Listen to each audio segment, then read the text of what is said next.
French President Emmanuel Macron just gave a powerful and historic speech in Greece. He was speaking with the Prime Minister of Greece, and Emmanuel Macron said, "We're basically done with the United States. We have serious doubts about the United States even abiding by Article 5 of NATO. They've let us down. Really, at this point, NATO, because of the United States, is called into question. And we just have to recognize the reality of what the United States has done to NATO, to Europe, and that they're not our friend anymore." Here, play this clip. Everybody is spending more. And at the same time, there is now a doubt on the Article 5, not put on the table by the Europeans, but by the US president. And I mean, it's clearly de facto weakening the strength of the alliance. I think NATO is very useful, first for interoperability, second because it was a very interoperability of our equipment, our armies and so on, and it is a source of efficiency. And because it's a good strategic alliance, very useful for all of us. But I'm a strong believer in the European pillar of NATO. I advocated that years ago. As your Prime Minister mentioned, we together pushed forward this agenda of strategic autonomy. And this is where we are. So my view is that we have to strengthen this European pillar. We should not be the one to weaken NATO. We have to preserve NATO and its interoperability, but the Europeans have to be much stronger and work together and launch together common operations. And what we are ready to do in the Baltic Sea. More from French President Emmanuel Macron right here on his trip to Greece. He said, "We're in a very unique situation where you have both Russia, the United States, and also China, who seem to be against Europe. But this is a moment that Europe can seize, and we can chart our own course. We just have to recognize that we're under attack. We're under siege right now from the United States, the same way we are from Russia." Here, let's play this clip. First, we should not underestimate that this is a unique moment where a US president, a Russian president, a Chinese president are dead against the Europeans. So this is the right moment for us. Wake up. More from French President Emmanuel Macron, who says, anyone who tells us that we should decouple from China is really wrong because we can. And even if there's issues that we have with China, at this point, the United States poses such a risk to us that we can no longer be a vassal of the United States. And so we need to have a strong relationship with China. We need to pick our battles with the United States, but they're not an ally anymore. And Europe needs to be strong. Europe needs to stick together. Here, play this clip. I'm in favor of a de-risking strategy. I'm not in favor of any decoupling strategy. De-risking is very consistent with the strategy of being more independent or having more autonomy. De-risking is just to say when we have excessive dependencies, we have to fix it, either through diversification or through relocalization or more local production. And vis-à-vis China, we have excessive dependencies today on critical minerals and rare earths, on some green tech. And vis-à-vis the US as well, we have excessive dependencies. So I think the core agenda we should have is a de-risking strategy. I don't put an equal signal between US and China. We have the same values with the US, not with China. But I think what we should avoid is to rush on any decoupling strategy with China, because the result will be to increase our dependency to the US and to be seen in the rest of the world are just the vassals of the US, which is not our future. More of this powerful speech, right, from French President Emmanuel Macron in Greece. He says, look, it's still the case that the United States is the number one power in the world. I mean, just based on the historical experience post-World War II, but they're not an ally anymore. They are an ally to certain countries, hint, Russia, but they're not an ally to other countries, and they're not reliable. The United States is not a reliable partner. Listen to what French President Emmanuel Macron has to say here. Let's play this clip. I think this very moment could be the European moment, and for several reasons. Number one, everybody in this world have a clear view that this is a world of disorder. Second, everybody sees that the number one power, the US, could be an ally for certain countries, but this ally is not so much certain. And nobody is totally sure if this ally is reliable. Right. I mean, he's not mincing words here. More from French President Emmanuel Macron, who says any strategy that we have going forward, we need to put European interests first. And we need to recognize that what Donald Trump has done has made it so we can never return to the way things used to be with the United States, even in a post-Trump world with other presidents who may seem to be helpful to Europe. We have to remember that this experience is such that we can't trust the United States anymore. Here, play this clip. The point I think we are not here as leaders to make comments or on tweets or behaviors. We are here to act and decide. And the unique strategy which makes sense for us, our countries and our continent is just to act, to accelerate, clearly to have more scale and speed, as I mentioned, in order to increase our independence. This is my obsession. So you think if a more predictable, let's put it that way, US president is elected the next time around, it's not going to be back to business as usual? No, I don't think so. I think this is an historical trend. And I completely agree, by the way, with what Kyriakos said on the fact that we can engage with the US on some issues and still makes a lot of sense because of the common values and historical bonds. And then French President Emmanuel Macron says, look, I know Trump well. He is a character. I mean, he's definitely a character. But we need to really understand the implications of all of this. Here, play this clip. How difficult is that for you? I take the leaders people give to us. Yes. And this is a philosophy we have to adopt. And I know President Trump very well, and I know he's a character de facto. But I think as Kyriakos just said, we have to be lucid on the US strategy. And it's not just President Trump's character or behavior. And then he talks about how Europe was able to rally and support Ukraine and demonstrating how you can stand up to Russia, that Russia really was suffering. We know that the U.S. right now is trying to bail Russia out, invite Russia to the G20 in December, which is going to be in Miami at a Trump resort and a Trump property. Trump invited Putin there. But Macron says, look at the power where we united behind Ukraine after Russia's invasion. Here, play this clip. When the war started in February 22, a lot of people were skeptical about our capacity to react. But matter of fact, what happened? Day one, we took sanctions on Russia. Unanimity. We are taking the 20th package. And the Russian economy is suffering from that. Don't believe the fake news. They are suffering.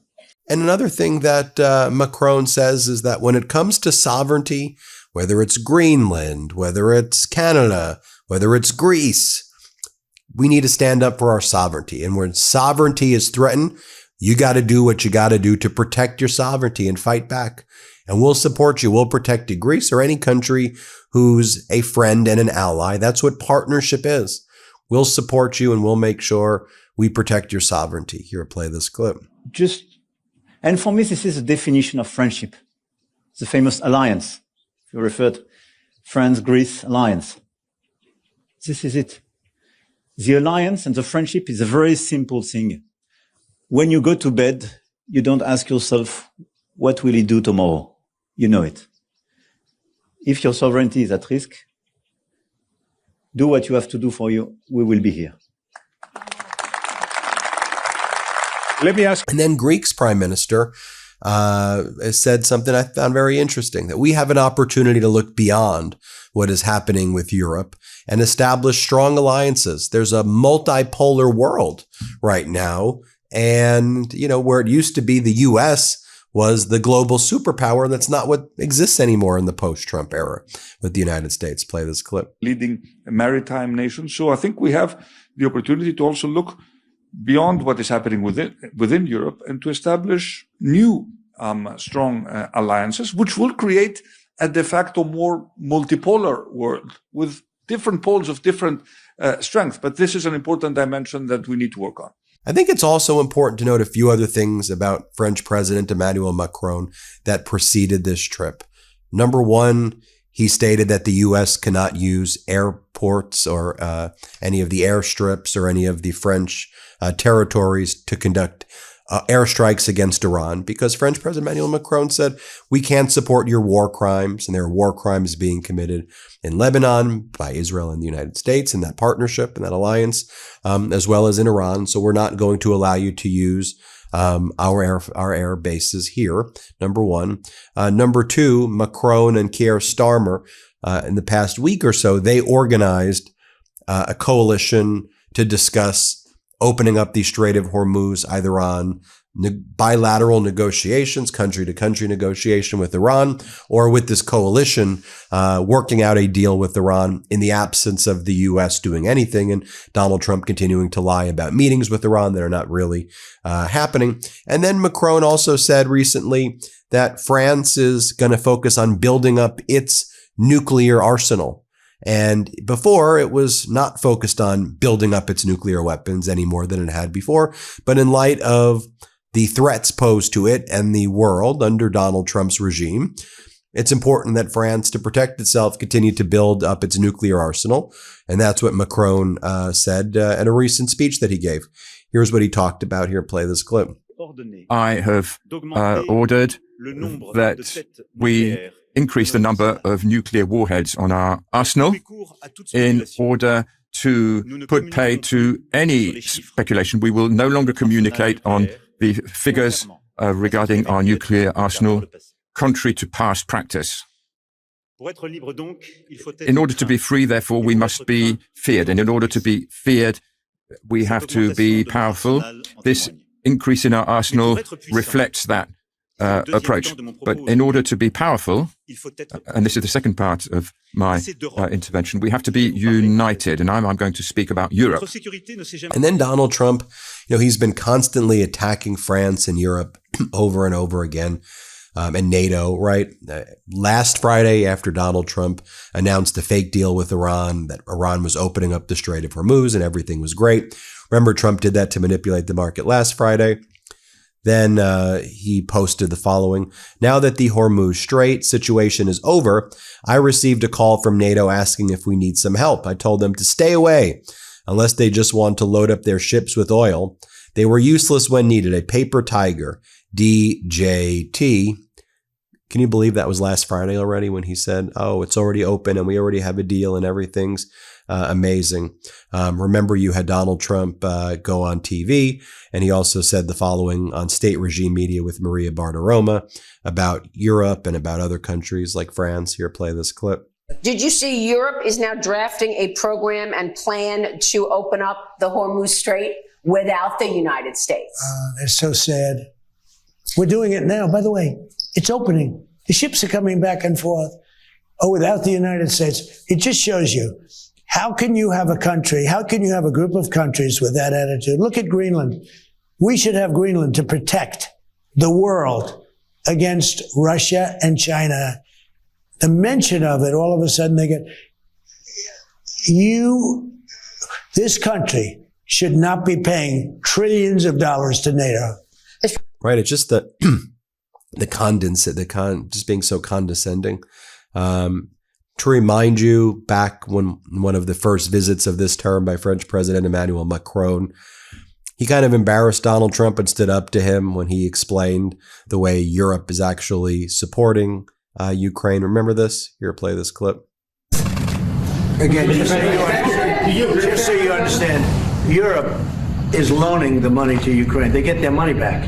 No, in fact, to be frank, we paid 60% of the total effort, and it was through, like the US, loans, guarantee, grants, and we provided real money. To be clear, we have 230 billion. And then Donald Trump's just been consistently kind of attacking France. Here was Donald Trump recently talking attacking Macron and making comments about Macron's wife and saying Macron's wife treats him badly. Here, play this clip. So he gets off, probably says, man, that was easier than I thought. Then I call up France, Macron, whose wife treats him extremely badly. And he's still recovering from the right to the jaw. And I say, Emmanuel, we'd love to have some help in the Gulf, even though we're setting records and knocking out bad people and knocking out ballistic missiles.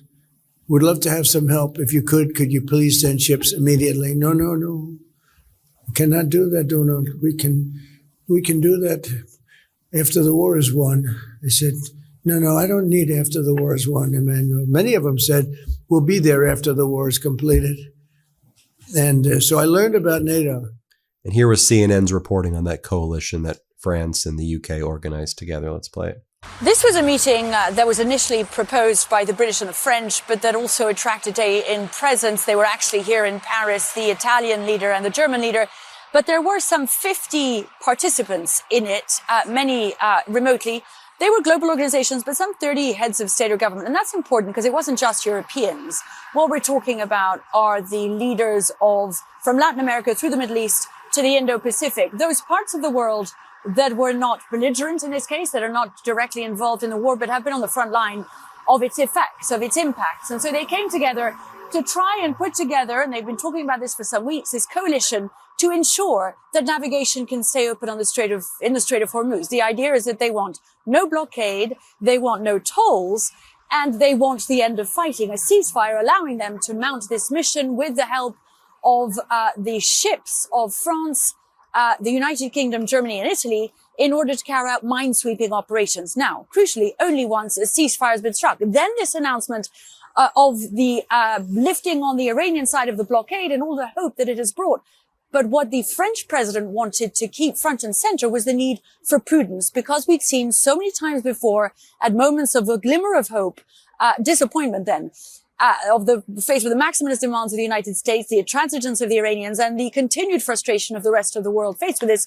The idea here was to try and do something about it without those involved directly in the war. This is what the French president had to say. Now, Macron's also been engaged in bilateral discussions with Iran's President Pezeshkian, working diplomatic channels there to try to get the Strait of Hormuz open, or to figure out what a future looks like when America's security umbrella in the Middle East is gone. But that was the powerful speech that Macron just gave in Greece. Let me know what you think, everybody. Hit subscribe, and let's get to 7 million subscribers. Thanks for watching, everybody. Want to stay plugged in? Become a subscriber to our Substack at MeidasPlus.com. You'll get daily recaps from Ron Filipkowski, ad-free episodes of our podcast, and more exclusive content only available at MeidasPlus.com.